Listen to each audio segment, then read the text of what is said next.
ایک نو مسلم یہودی نوجوان کا واقعہ ابھی مجھے یاد آیا. ابھی کچھ عرصہ پہلے اس نے اور اس کے پورے خاندان نے اسلام قبول کیا. برطانیہ میں رہتے ہیں وہ لوگ. بڑا کٹر یہودی خاندان تھا. وہ جب ہدایت کا سفر کر رہا تھا وہ بندہ اور اسلام کو سمجھ رہا تھا اور اس نے مختلف ملکوں کا سفر کیا تھا. ہمارے ملک ہندوستان نہیں آیا تھا لیکن بعض اور دوسرے مختلف ملکوں کا سفر کیا تھا. تو اس نے اپنا واقعہ بیان کیا کہ ایک ملک میں گیا ہوا تھا. ایک بڑے اللہ والے تھے. میں ان کی مجلس میں پہنچا. انہوں نے تھوڑی دیر کچھ باتیں کی, دلوں پر توجہات ڈالی اور پھر یوں کہا کہ کسی کا کوئی سوال ہو تو کرو. تو یہ نوجوان کہتا ہے میں نے اٹھ کر کے کہا مجھے بتلائیے جنت اور جہنم کیا ہے. تو وہ کہتا ہے انہوں نے میرے سوال کو ایسا نظر انداز کر دیا گویا سنا ہی نہ ہو. اور دوسری طرف ہاں بھائی کوئی سوال ہو تو کرو. تو دوسروں نے سوال کیا, جواب دیا. کہتا ہوں مجھے بڑی تکلیف ہوئی کہ کیا مطلب دوسروں سے کہہ رہے ہیں کوئی سوال ہو تو کرو اور میرے سوال کو بالکل نظر انداز کر دیا گویا میں نے کچھ کہا ہی نہیں. تو خیال ہوا ہو سکتا ہے نہ سن پائے ہوں. تو کسی اور کے سوال کا جب وہ جواب دے چکے تو وہ کہتا ہے میں نے پھر کھڑے ہو کر کے کہا حضرت میں نے آپ سے پوچھا ہے جنت اور جہنم کیا ہے. تو انہوں نے غور سے مجھے دیکھا اور پھر کہا ہاں بھئی کسی کا کوئی سوال ہو تو کرو نا.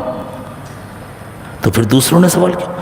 کہتا مجھے اتنا غصہ آیا اندر اور اتنی تکلیف ہوئی کہ میرا سوال اس قابل نہیں کہ جواب دے سکیں اور میں اندر پیچ و تاب کھاتا رہا اور وہ اس کا سوال سن رہے اس کا سوال سن رہے اس کا سوال سن رہے. میں غصے میں تڑپ رہا ہوں اندر. جب سب سے فارغ ہو گئے تو میری طرف مسکرا کر کے دیکھا اور کہا ہاں بیٹا تم نے کیا سوال کیا تھا. تمہیں خوش ہو گیا. میں نے کہا میں نے آپ سے پوچھا تھا کہ جنت اور جہنم کیا ہے.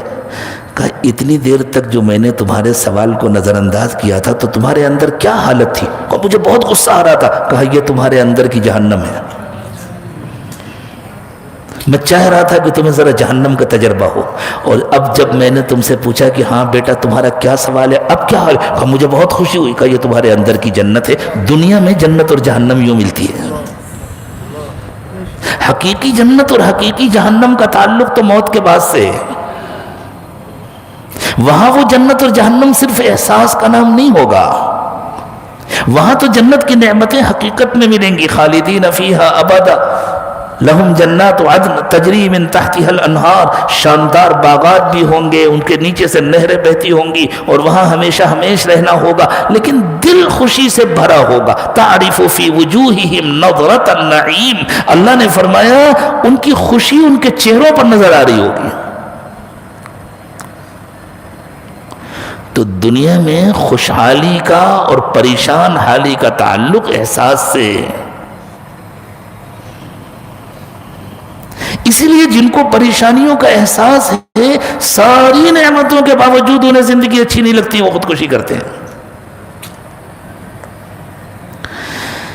جب مغفرت ہوتی ہے تو اللہ دنیا میں خوشی کا احساس عطا فرماتا